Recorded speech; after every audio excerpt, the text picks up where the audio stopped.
दोस्तों, जैसे जैसे समय बदलता जाता है, बहुत सारी चीजें बदलती हैं और जो नए चैलेंज हमारे सामने आते हैं, उनके नए नए सॉल्यूशंस भी सामने आते हैं। समय रहते हमें भी उन सॉल्यूशंस को समझना चाहिए। आज के दौर का सबसे बड़ा चैलेंज है डिस्ट्रैक्शन, टाइम को मैनेज ना कर पाना और प्रोडक्टिव ना हो पाना। और इसी चैलेंज को सॉल्व करने के लिए जो नई थ्योरी, जो नया कॉन्सेप्ट आज हम डिस्कस करने वाले हैं, वह है माइंड मैनेजमेंट, ना कि टाइम मैनेजमेंट। आज की बुक समरी है mind management not time management, productivity when creativity matters, जिसे लिखा है डेविड खडवी ने। डेविड खडवी एक राइटर और पॉडकास्टर हैं। वह लोगों को उनके क्रिएटिव कामों में ज्यादा प्रोडक्टिव बनने में मदद करते हैं। उनकी बुक्स की लाखों कॉपियां बिक चुकी हैं। डेविड TDX, द पोस्ट और ऑब्जर्वर जैसे प्लेटफॉर्म्स पर भी नजर आ चुके हैं। अब बात यह है कि कई बुक्स और स्पीकर्स आपको यह बताते हैं कि अपने टाइम को कैसे अच्छे से इस्तेमाल किया जाए। वे आपको कुछ करने की लिस्ट देते हैं, यह करो, वह मत करो।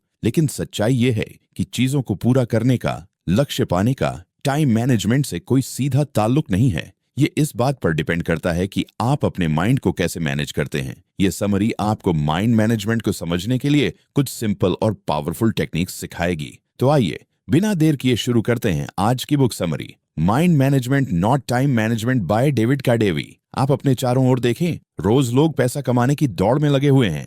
इसीलिए हर एक सेकंड को सही जगह पर इस्तेमाल करना जरूरी हो गया है। इस दौड़ में आप अपना कैलेंडर इस कदर भर लेते हैं कि आराम करने का समय ही नहीं बचता। इतना ही नहीं, आजकल लोग मल्टीटास्किंग भी करने लगे हैं, जैसे लंच करते हुए ईमेल का जवाब देना। क्या यह वही हसल कल्चर है, यानी वह भाग दौड़ वाली जिंदगी जिसका हिस्सा बनकर हम खुद को सफल समझते हैं? क्या हमेशा थका थका रहना, गुस्सा करना या परेशान महसूस करना अब आम बात हो गई है? ये समरी आपको यह साबित करके दिखाएगी कि अब टाइम मैनेजमेंट किसी काम का नहीं रहा। यह आपको सिखाएगी कि कैसे माइंड मैनेजमेंट के जरिए आप अपनी प्रोडक्टिविटी और क्रिएटिविटी को नई ऊंचाइयों पर ले जा सकते हैं। आप यह भी जानेंगे कि कुछ पाने के लिए आपको हमेशा जल्दी करने की जरूरत नहीं है। टाइम मैनेजमेंट नहीं, माइंड मैनेजमेंट ही आपके गोल्स को पाने का असली तरीका है। तो चलिए शुरू करते हैं पहले चैप्टर से। Chapter 1, mind management not time management. इस बुक के लेखक डेविड खडवी खुद को पहले कभी राइटर नहीं मानते थे। उन्हें बचपन से ही लिखना कोई खास पसंद नहीं था, लेकिन एक दिन उन्हें एक ऐसी बुक डील ऑफर हुई जिसे कोई भी समझदार इंसान ठुकरा नहीं सकता था। इसीलिए डेविड ने अपनी लाइफ को इस तरह से प्लान किया कि वे एक बुक लिख सकें। सबसे पहले उन्होंने यह सुनिश्चित किया कि उनके पास लिखने के लिए अच्छा खासा समय हो। उन्होंने अपने दोस्तों के साथ डिनर और बाकी सोशल प्लान्स को कैंसिल कर दिया और उनकी जगह ही राइटिंग सेशंस को प्राथमिकता दी। डेविड ने डेट पर जाना भी छोड़ दिया, यहाँ तक कि उन्होंने ग्रोसरी और खाना भी घर पर डिलीवर करवाना शुरू कर दिया। उन्होंने अपनी बुक लिखने पर फोकस करने के लिए पूरी जान लगा दी थी। एक राइटर के दिमाग में शब्दों का जैसे एक पिटारा होता है। वे शब्दों के साथ खेलते हैं, भावनाओं को ढालते हैं और विचारों को आकार देते हैं। चैप्टर 2, माइंड मैनेजमेंट की असली शुरुआत। लेकिन डेविड के लिए यह सब इतना नेचुरल या आसान नहीं था। जब भी वो लिखने बैठते तो एक शब्द भी नहीं निकलता। न जाने कितने कितने घंटे यूं ही कंप्यूटर के सामने निकल जाते। धीरे धीरे डेविड को खुद पर प्रेशर महसूस होने लगा, क्योंकि अगले कुछ हफ्तों में उन्हें अपनी किताब का 25% हिस्सा लिखकर पब्लिशर को देना था। अगर वो ऐसा नहीं कर पाते तो बुक डील कैंसिल हो सकती थी। वो अपनी फैमिली और दोस्तों को निराश नहीं करना चाहते थे। इसीलिए बड़बड़ाते हुए उन्होंने कोस्टा रिका में एक राइटिंग रिट्रीट ज्वाइन करने का मन बनाया। दिल में एक डर था कि शायद वहां जाकर भी वो कुछ नहीं लिख पाएंगे। तो क्या उन्हें रिट्रीट ज्वाइन करने का पछतावा हुआ? बिल्कुल हुआ। लेकिन डेविड ने सोचा, शायद जगह बदलने से कुछ तो बदले। रिट्रीट के लिए हाँ कहने के बाद डेविड घर से बाहर निकल पड़े। वो अपनी निराशा और फ्रस्ट्रेशन से छुटकारा पाना चाहते थे। तभी उनकी मुलाकात एक अजनबी से हुई, डिएगो से। डिएगो सड़क की दूसरी तरफ खड़ा था। उसने डेविड को ऐसे बुलाया जैसे वो दोनों पुराने दोस्त हों। डिएगो ने हाथ हिलाया और स्पेनिश में कुछ कहा। डेविड नहीं चाहते थे कि वो बेवकूफ लगें, इसलिए उन्होंने कोशिश की कि वो डिएगो की बातों का जवाब दे सकें। बातों बातों में डेविड को पता चला कि डिएगो बस हल्के फुल्के बात करना चाहता था। उसे बीच पर टहलना और बारिश का मौसम बहुत पसंद था। ये बातचीत बहुत लंबी नहीं चली, लेकिन इसके बाद डेविड के मन का भारीपन थोड़ा हल्का हो गया। जब डेविड घर लौटे तो दोबारा कंप्यूटर के सामने बैठ गए और हैरानी की बात यह थी, अगले 1 घंटे में उन्होंने पहला चैप्टर लिख लिया। डेविड को समझ में आने लगा कि असली बदलाव समय में नहीं था, असल में फर्क पड़ा था उनके मेंटल स्टेट से। वो समझ गए, टाइम मैनेजमेंट अब कारगर नहीं रहा। जो जरूरी है वो है सही माइंडसेट में होना। यही है माइंड मैनेजमेंट। माइंड मैनेजमेंट का मतलब क्या है? इसका मतलब है अपनी क्रिएटिव एनर्जी को प्राथमिकता देना। लेकिन इसमें एक खतरा भी है। अगर आपने सही तरीका नहीं अपनाया तो आपका वक्त भी बर्बाद हो सकता है। 3, आपने कभी सोचा है जब आपकी टू डू लिस्ट बहुत लंबी होती है तो आप खुद को बेहद अमोटिवेटेड क्यों महसूस करते हैं? ऐसा हम सबके साथ होता है, लेकिन माइंड मैनेजमेंट आपको इस जाल से बाहर निकलने का रास्ता दिखा सकता है। टाइम मैनेजमेंट आपसे यह सवाल करवाता है, अभी मैं क्या कर सकता हूँ? लेकिन इस सवाल का जवाब ढूंढते हुए आप अक्सर टाल मटोल करने लगते हैं, क्योंकि आप जानते हैं काम तो करना है पर मन नहीं है, फोकस नहीं है। दूसरी तरफ माइंड मैनेजमेंट आपसे यह पूछता है, इस वक्त मैं किस काम को करने के मूड में हूँ? और फिर वो आपको यह सोचने में मदद करता है कि क्या ऐसा कोई काम है जो मेरे मूड के साथ मैच करता है। जब आपका मेंटल स्टेट और काम एक दूसरे से मेल खाते हैं तो आपकी एनर्जी और समय दोनों बर्बाद नहीं होते। चैप्टर 3, क्रिएटिविटी का स्वीट स्पॉट और माइंड की साइंस। क्रिएटिविटी एक प्रोसेस है, इसमें वक्त लगता है। कोई कहानी सुनानी हो, गाना लिखना हो या फिर एक खूबसूरत पेंटिंग बनानी हो, उसके लिए सिर्फ टाइम नहीं, एक सही स्टेट ऑफ माइंड जरूरी होता है। डेविड कड़वी बताते हैं कि क्रिएटिव मोड में आने के लिए वह 2 तरह की थिंकिंग का इस्तेमाल करते हैं, डाइवर्जेंट थिंकिंग और कन्वर्जेंट थिंकिंग। डाइवर्जेंट थिंकिंग तब होती है जब आपके विचार बिखरे हुए होते हैं, आप एक साथ कई चीजों के बारे में सोच रहे होते हैं। ये वो मोमेंट होता है जब दिमाग में बहुत से ऑप्शन होते हैं, बहुत से रास्ते खुलते हैं। अब राइटिंग का उदाहरण लीजिए, आप कुछ कहना चाहते हैं लेकिन आपके पास उसे कहने के कई तरीके हैं। क्या आप फॉर्मली कहें, क्या दोस्ताना टोन में बात करें, क्या इसे नाम के साथ पब्लिश करें या अनोनिमस रखें? ये सब है डाइवर्जेंट थिंकिंग, जब आपके पास ढेर सारे ऑप्शन होते हैं। अब आता है दूसरा स्टेप, जब आप इन ऑप्शन में से एक को चुनते हैं और उसे फाइनल रूप देते हैं। इसे कहते हैं कन्वर्जेंट थिंकिंग। जैसे मान लीजिए आप अपने पहले प्यार पर कुछ लिखना चाहते हैं। आप चाहते हैं कि रीडर को लगे कि कोई दोस्त उनसे बात कर रहा है। आप इसे नाम के बिना शेयर करना चाहते हैं, बस दिल से। तो ये जो स्पष्टता और दिशा है, वही है कन्वर्जेंट थिंकिंग। सच्ची क्रिएटिविटी तभी जन्म लेती है जब ये दोनों सोचने के तरीके एक साथ काम करते हैं। क्रिएटिव स्पॉट क्या होता है? आपका क्रिएटिव स्पॉट वह समय और वह जगह होती है जहां आप अपना बेस्ट क्रिएटिव वर्क कर सकते हैं। ये कोई गाइड बुक में नहीं लिखा होता, कोई लॉजिक, कोई मैथ्स इसे नहीं बना सकता। ये एक अंदरूनी अनुभव है जिसे वैज्ञानिक इंसाइट कहते हैं। न्यूरोसाइंटिस्ट कहते हैं इंसाइट वो मोमेंट होता है जब अचानक से आपके अंदर एक झटका सा आता है, एक यूरेका मोमेंट, एक ऐसा मिल गया का एहसास जो आपकी आंखों में चमक भर देता है। क्या कभी आपके साथ ऐसा हुआ है? आप किसी गाने की अधूरी लाइनें ढूंढ रहे हैं और अचानक से वो मिसिंग वर्ड्स दिमाग में कूद आते हैं, या फिर आपकी कहानी का परफेक्ट एंडिंग अचानक से समझ में आ जाता है। बस यही है यूरेका मोमेंट, और ऐसे ही मोमेंट्स में असली क्रिएटिविटी जन्म लेती है। अब सवाल है, कैसे पाएं अपना क्रिएटिव स्पॉट? याद रखिए, ये बात माइंड मैनेजमेंट की है, टाइम मैनेजमेंट की नहीं। आपकी एनर्जी हर दिन एक जैसी नहीं रहती। जैसे ऑफिस का काम आपकी एनर्जी को खा जाता है, सोशलाइज करना, कोई आर्ट प्रोजेक्ट करना, ये सब भी आपकी मेंटल एनर्जी ले लेते हैं। इसलिए जरूरी है कि आप दिन का वो टाइम पकड़ें जब आपकी एनर्जी सबसे ज्यादा होती है। स्लीप साइकिल और एनर्जी। आपका शरीर और दिमाग एक सिस्टम पर काम करता है, इसे कहते हैं स्लीप साइकिल। इसे एक ऊपर जाती हुई रेखा की तरह सोचिए। जितना आप जागते हैं उतना आप अलर्ट होते हैं, लेकिन अगर आपने सही नींद नहीं ली तो चाहे आप जागे हुए हों पर आपका माइंड स्लो काम करेगा। इसे कहते हैं स्लीप डेट। अगर आपने एक रात भी सही से नींद नहीं ली तो अगला दिन आपका बर्बाद हो सकता है। इसीलिए अपने शरीर के सिस्टम को समझना, सही वक्त पर काम करना और अपनी क्रिएटिव एनर्जी को बचाकर इस्तेमाल करना, यही है असली mind management. Chapter 4, energy, discipline और क्रिएटिविटी की 4 स्टेजेस। अपने स्लीप डेट को एक नीचे जाती हुई रेखा की तरह सोचिए। जैसे जैसे आप नींद की कमी पूरी नहीं करते, यह लाइन नीचे गिरती जाती है और आपकी एनर्जी भी गिरने लगती है। आपके शरीर का सिस्टम और स्लीप डेट दोनों की लाइनें दिन में एक खास वक्त पर आकर टकराती हैं, दोपहर के लगभग 2:30 बजे। यही वो समय है जब आप अक्सर सुस्त, भारी और थके हुए महसूस करते हैं। अपनी बॉडी क्लॉक को समझना आपको यह जानने में मदद करता है कि कब आप सबसे ज्यादा फोकस में होते हैं। बहुत से लोग, खासकर कलाकार और लेखक, सुबह सुबह बेहद फोकस्ड होकर काम करते हैं। जैसे बेस्ट वायलिन प्लेयर्स दिन की शुरुआत में 2 से 4 घंटे मन लगाकर प्रैक्टिस करते हैं। राइटर वर्जीनिया वुल्फ और साइकोलॉजिस्ट बीएफ स्किनर भी ऐसा ही करते थे। क्यों?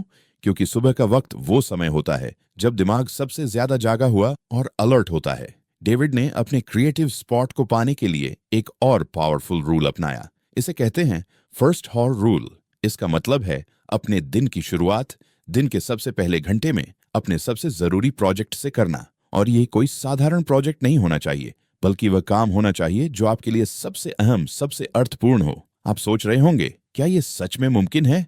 जी हाँ, बिल्कुल मुमकिन है। जब आप दिन की शुरुआत अपने मूल्यवान काम से करते हैं तो आपके आलसी पड़ने की संभावना बेहद कम हो जाती है। रुकावटें रास्ते में आने से पहले ही रोक दी जाती हैं। आपका फोकस भी सबसे ज्यादा होता है। अब आते हैं एक बेहद खास हिस्से पर। Chapter 5, the 4 stages of creativity. David कहते हैं कि जब आप असल में कुछ नहीं कर रहे होते तब भी आप क्रिएटिव हो सकते हैं। राइटिंग या पेंटिंग करना ही क्रिएटिविटी नहीं है। क्रिएटिविटी एक मानसिक प्रक्रिया है जो दिखती तो नहीं लेकिन गहराई से काम करती है। सोशल साइकोलॉजिस्ट ग्राहम वॉलस ने क्रिएटिव प्रोसेस को 4 स्टेजेस में बांटा है। स्टेज 1, प्रिपरेशन, तैयारी। यह वह स्टेज है जब आप अपने प्रोजेक्ट के बारे में सब कुछ सोचते हैं। कहानी में कौन से कैरेक्टर होंगे, गाना कितना लंबा होगा, पेंटिंग के लिए क्या मटेरियल चाहिए। यह है ब्रेनस्टॉर्मिंग स्टेज, जहां आपका दिमाग एक चलता फिरता इंसाइक्लोपीडिया बन जाता है। डेविड कड़वी ने भी अपनी बुक की शुरुआत इसी तरह की थी। वो अपने लिविंग रूम में चारों ओर किताबें, जर्नल्स और न्यूज़पेपर फैला लेते थे। उनके पास एक व्हाइट बोर्ड होता था जिसमें वो चैप्टर के नाम और आइडियाज लिखते थे। ये सब कुछ सिर्फ रीडिंग और रिसर्च नहीं था, बल्कि यह उन्हें अगले क्रिएटिव स्टेज में जाने के लिए तैयार कर रहा था। स्टेज 2, इंक्यूबेशन, विचारों का पकना। अब आप अपने प्रोजेक्ट पर सक्रिय रूप से काम नहीं कर रहे होते, लेकिन आपके विचार आपके दिमाग के अंदर धीरे धीरे पक रहे होते हैं। ये वो स्टेज होती है जब आप कुछ और कर रहे होते हैं, लेकिन आपका अवचेतन मन उस प्रोजेक्ट पर लगातार काम कर रहा होता है। कई बार ये इंसाइट चलते चलते, नहाते समय या दोस्त से बात करते हुए आ जाती है, और यही होता है वो यूरेका मोमेंट जिसके बारे में हमने पिछले चैप्टर में बात की थी। चैप्टर 6, एल्यूमिनेशन और वेरिफिकेशन। जब आइडिया चमकता है, आप शायद उस वक्त कोई और काम कर रहे हों या फिर अपने दोस्तों और परिवार के साथ वक्त बिता रहे हों। लेकिन याद रखिए, क्रिएटिव माइंड को बीच बीच में ब्रेक्स की जरूरत होती है। खुद को किसी काम को जबरदस्ती तुरंत पूरा करने के लिए मजबूर करना हमेशा काम नहीं करता, बल्कि इससे आप थक जाते हैं, चिढ़ने लगते हैं और आखिरकार फ्रस्ट्रेटेड हो जाते हैं। और जब आप फ्रस्ट्रेटेड होते हैं तो न तो आपको आपका क्रिएटिव स्पॉट मिलता है और न ही आप तीसरे स्टेज, इल्यूमिनेशन तक पहुंच पाते हैं। Stage 3, illumination, eureka. तीसरा स्टेज है इल्यूमिनेशन। ये वो पल है जिसे हम कहते हैं यूरेका मूवमेंट या जज से थास, आहा मूवमेंट।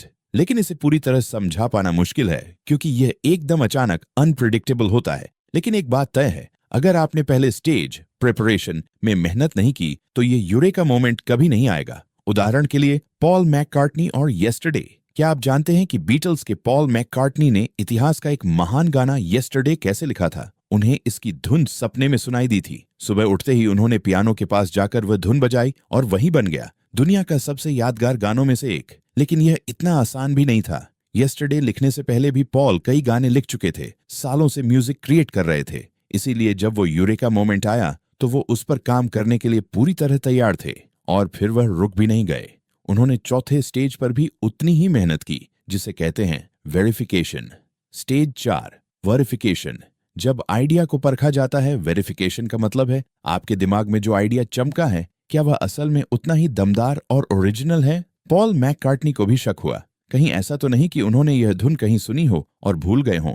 उस समय कोई ऐसी ऐप या सॉफ्टवेयर नहीं था जो ये चेक कर सके कि धुन ओरिजिनल है या नहीं। इसीलिए उन्होंने 1.5 साल लगाए यह पक्का करने में कि यह धुन उनकी अपनी है। इसी दौरान उन्होंने गाने के लिरिक्स, ट्यून और अरेंजमेंट पर भी काफी मेहनत की। यही बात डेविड भी कहते हैं, अगर आप क्रिएटिविटी के हर स्टेज में समय नहीं देंगे तो मास्टरपीस कभी नहीं बनेगा। हर महान रचना, चाहे वो पेंटिंग हो, गाना हो, किताब हो या कोई आइडिया, वो इन 4 स्टेज से होकर ही जन्म लेती है।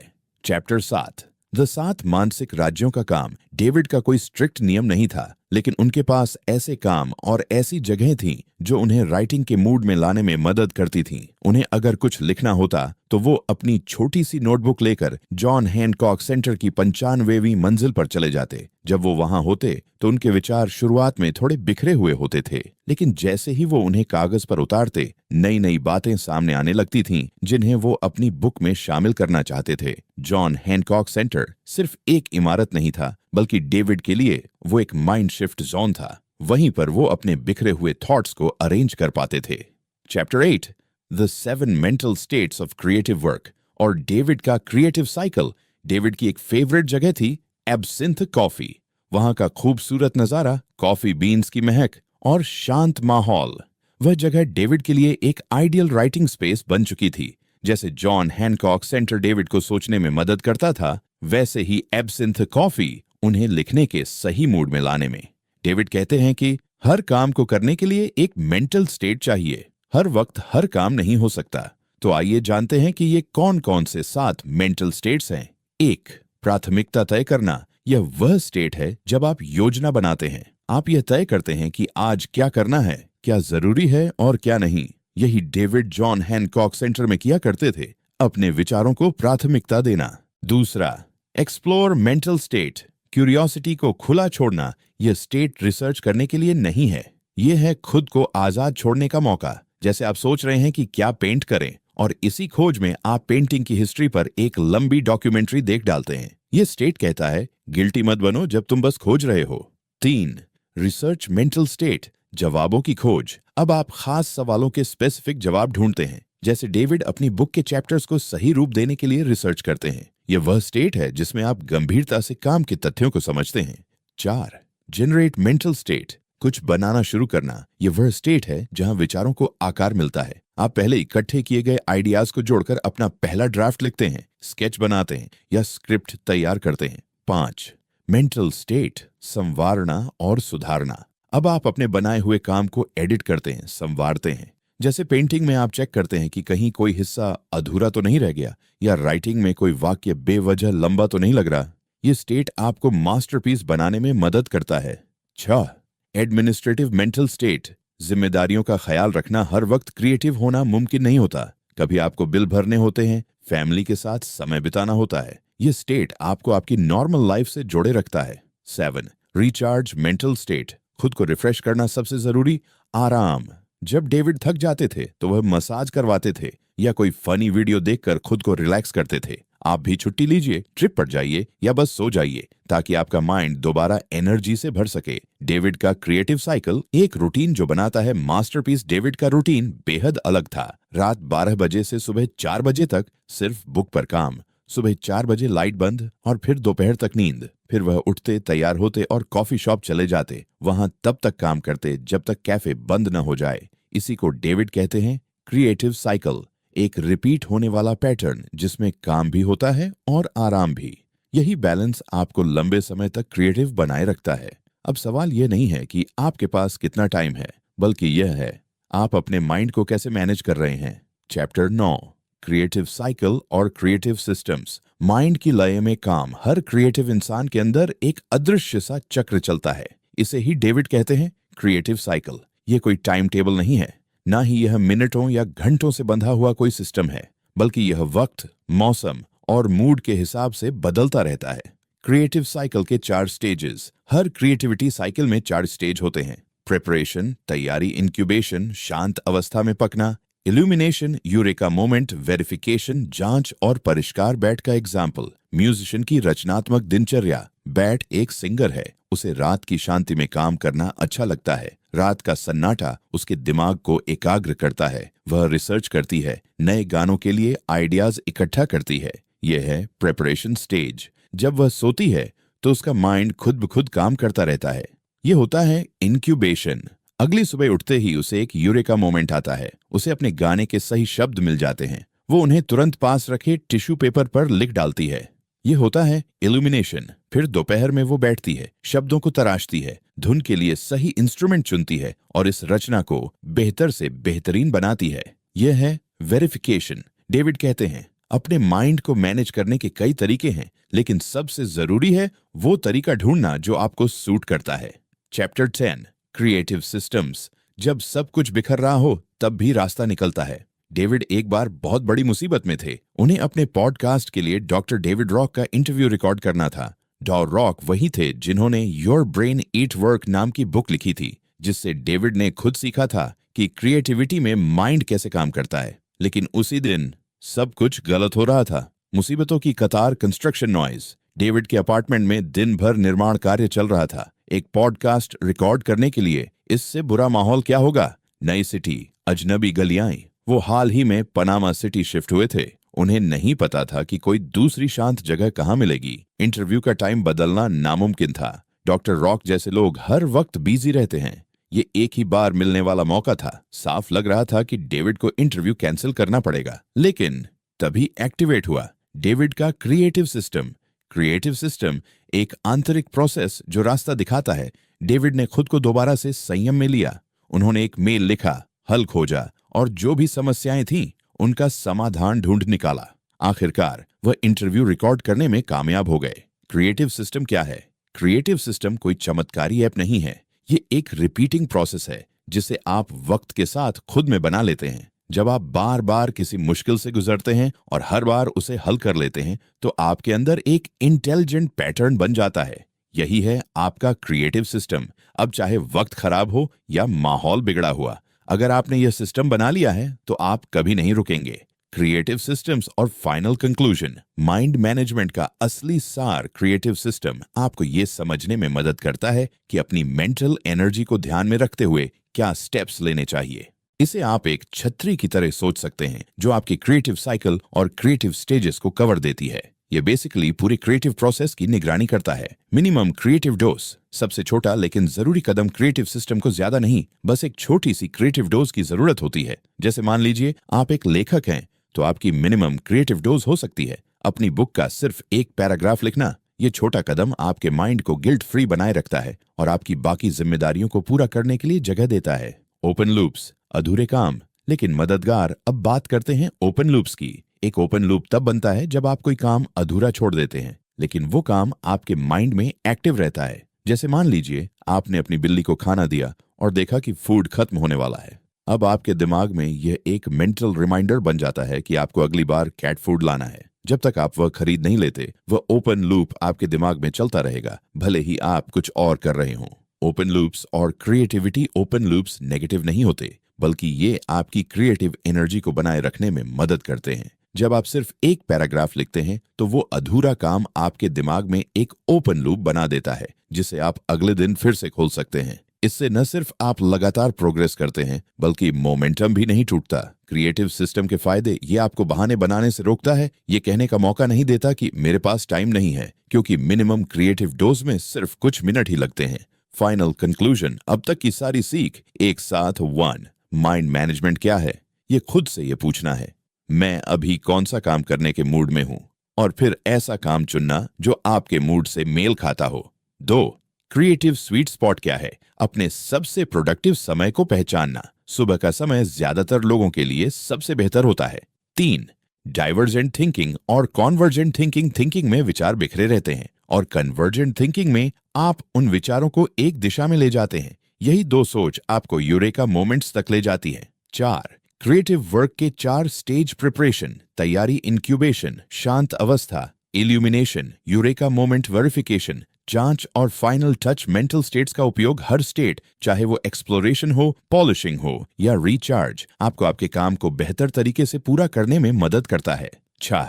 क्रिएटिव सिस्टम्स, एक ऐसा सिस्टम बनाना जो आपके लिए बार बार काम करता हो, चाहे हालात आपके खिलाफ क्यों ना हो। सबसे बड़ा सबक, काम को टाइम से नहीं माइंड से करना होता है, और अगर आपने अपने माइंड को ठीक से मैनेज करना सीख लिया तो कोई भी काम मुश्किल नहीं रहेगा। आखिरी और सबसे जरूरी लर्निंग, माइंड मैनेजमेंट से जुड़ी पूरी समझ आपने अभी तक सीखा।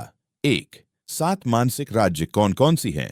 प्रायोरिटाइज, प्राथमिकता तय करना। एक्सप्लोर, खोज करना। रिसर्च, शोध करना। जेनरेट, निर्माण करना। पॉलिश, संवारना। एडमिनिस्ट्रेटिव, प्रशासनिक कार्य। रिचार्ज, आराम करना और रीसेट होना। हर मेंटल स्टेट का एक खास मकसद है। ये आपकी रचनात्मक यात्रा को सही दिशा में ले जाते हैं। 2. क्रिएटिव साइकिल क्या होता है? ये एक दोहराया जाने वाला चक्र है जिसमें काम करना और खुद को आराम देना शामिल होता है। ये तय करता है कि आपका कौन सा टाइम फ्रेम, चाहे हफ्तों में हो, महीनों में या मौसमों के हिसाब से, आपके लिए सबसे उपयुक्त है।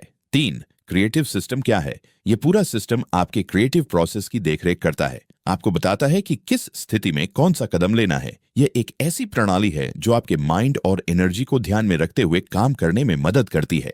अब सबसे जरूरी बात, आज की दुनिया बहुत तेजी से भाग रही है। हर कोई जल्दी में है, हर किसी को बहुत कुछ बहुत जल्दी चाहिए। लेकिन सच ये है कि जो चीजें धीमी होती हैं वो गहराई देती हैं, और जो गहराई देता है वही महानता लाता है। इसीलिए जल्दबाजी न करें, अपने प्रोसेस को एंजॉय कीजिए, हर पल को जिएं, हर कदम को समझें, हर अनुभव को महसूस कीजिए। हमारे वेदों ने भी कहा है, धैर्य में ही विजय है। डिस्ट्रैक्टेड और भागती दुनिया में जो व्यक्ति खुद को फोकस कर पाता है, उसी के अंदर क्रिएटिव शक्ति जागती है। आज आपने जो भी टूल्स, टेक्निक्स और लर्निंग सीखी है, वो सिर्फ किताब की बातें नहीं है। ये आपके जीवन की दिशा बदलने वाले सूत्र बन सकते हैं, अगर आप इन्हें अपने जीवन में उतारते हैं। अंतिम संदेश, टाइम मैनेजमेंट नहीं, माइंड मैनेजमेंट ही असली रास्ता है, क्योंकि काम का समय नहीं, काम करने का मन मायने रखता है।